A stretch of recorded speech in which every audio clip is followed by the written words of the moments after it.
গাজীপুরে লাখো মানুষের ভালোবাসায় সিক্ত হলেন মাননীয় প্রধানমন্ত্রী জনাব তারেক রহমান।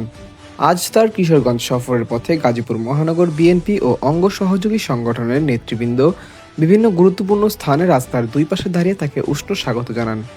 টঙ্গী ফ্লাইওভার, গাজীপুরা বাসস্ট্যান্ড, বোর্ডবাজার, ভোগড়া, গাজীপুর চৌরাস্তা ও কাউলতিয়ার মাস্টারবাড়ি বাসস্ট্যান্ডের নেতৃবৃন্দ, মহানগর বিএনপি সভাপতি ও সিটি কর্পোরেশনের প্রশাসক শওকত হোসেন সরকারের পক্ষ থেকে শুভেচ্ছা জানান।